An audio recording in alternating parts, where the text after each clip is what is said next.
Hello everyone. Today we are going to learn about the fifth chapter, that is the revolt of 1857. This revolt was one of the greatest revolt in the Indian history, and that is the reason it is also known as the first war of Indian independence. So let's get into it. In this chapter, we will be learning about the introduction of the revolt of 1857, the nature of the revolt, causes of the revolt, education, reflection. We'll also be learning about the spread of the revolt, main centers and leaders of the revolt, suppression of the revolt, effects of the revolt, why did the revolt fail, and the conclusion part. Now, talking about the introductory part of the revolt of 1857, the chapter deals with the outrage or anger of the people of India from different backgrounds against East India Company, as they were facing suppression and hardships due to the policies made by the company and the changes which was made by them in their policies thereafter. This is the image which shows the revolt of 1857, that is the first war of Indian independence. Now, talking about the nature of the revolt is also known as the Sepoy Mutiny by the Britishers and the first war of independence too. The revolt of 1857 has been termed as a Sepoy Mutiny by the British. Some Indian historians prefer to call it as first war of independence. Most of the British contemporary writers such as Sir James Outram and P.A. Robbins view it as a mere mutiny of the soldiers which was brought about by the introduction of greased cartridges, sealed unit containing bullets. That is, the greased cartridges are the bullets which were sealed, and it was in rumor that it was greased with the fat of pig and cow. So this was one of the immediate cause which resulted into the creation of this massive revolt. They insist that the mutiny never had a mass participation and was concentrated in few pockets of northern India. However, some of the British writers such as J.B. Norton regard it as a mutiny as well as a revolt of the people. On the other hand, Indian nationalist leaders such as Veer Savarkar and A. Mehta call it a war of national independence or the first war of independence, highlighting the participation of both Hindus as well as the Muslims. Even the British Prime Minister Disraeli recognized it as a national revolt. Now, discussing about the causes of revolt. The main causes of the revolt was the political cause, social and religious causes, economic causes, military causes, and immediate cause. Now, what are the political causes? The political causes of the revolt may be traced to the British policy of the expansion through the doctrine of lapse and direct annexation. A large number of Indian rulers and chiefs were dislodged, thus arousing fear in the minds of other ruling families who apprehended a similar fate. Rani Lakshmibai's adopted son was not permitted to sit on the throne of Jhansi.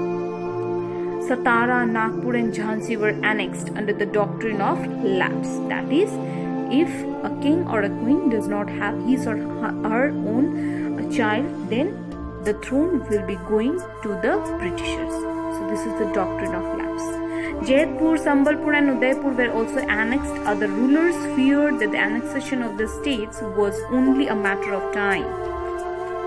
The refusal to continue the pension of Nana Sahib, the adopted son of Baji Rao II, created hostility among the ruling class. Moreover, the sentiments of the people were hurt when it was declared that the descendants of the titular Mughal emperor Bahadur Shah II would not be allowed to live in the Red Fort. The annexation of Awadh by Lord Dalhousie and on the pretext of maladministration left thousands of nobles, officials, retainers and soldiers jobless. This measure converted Awadh, a loyal state, into a hotbed of discontent and intrigue. Now, talking about the social and religious causes, a large section of the population was alarmed by the rapid spread of Western civilization in India.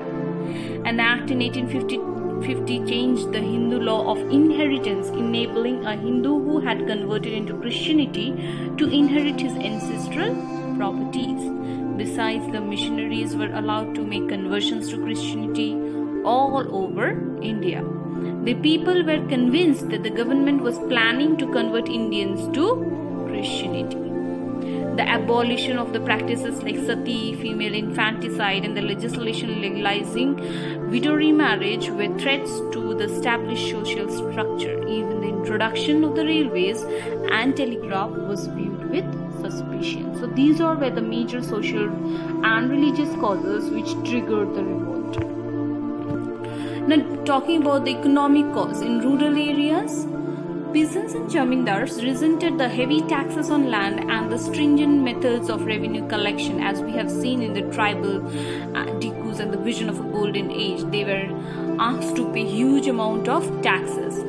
So, revenue collection followed by the company. Many among these groups were unable to meet the heavy revenue demands and repay their loans to money lenders, eventually losing the lands that they had held for generations. Large number of sepoys were drawn from the peasantry and had family ties in villages, so the grievances of the peasants also affected it. The economic exploitation by the British and the complete destruction of the traditional economic structure caused widespread resentment among all sections of the people. After the Industrial Revolution in England, there was an influx of British manufactured goods into India, which ruined industries, particularly the textile industry of India. Indian handicraft industry had to compete with cheap machine-made goods from Britain.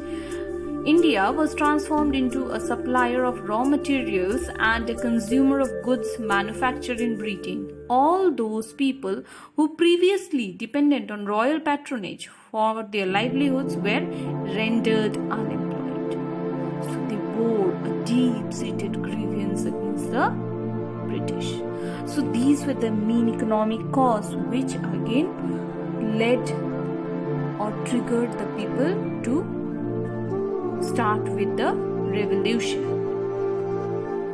Military causes, when we talk about, the Indian sepoys formed more than 87% of the British troops in India. They were considered inferior of British soldiers. An Indian sepoy was paid less than a European sepoy of the same rank.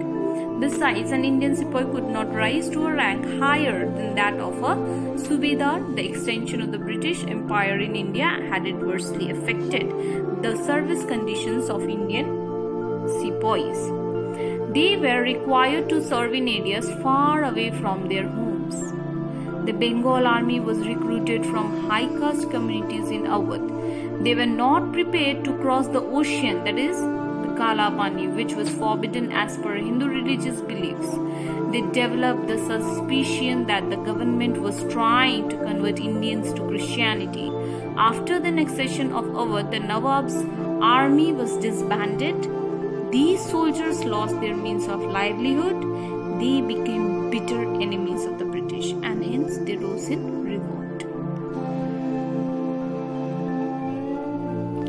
Now, this is the immediate cause which resulted into the rise of the revolt. That is, the revolt of 1857 eventually broke out over the incident of greased cartridges. A rumor spread that the cartridges of the new Enfield rifles were greased with the fat of cows and pigs. Before loading these rifles, the sepoys had to bite off the paper of the cartridges. Both Hindu and Muslim sepoys refused to use them. Canning tried to make amends for the error, and the offending cartridges were withdrawn. But by then the damage has been done.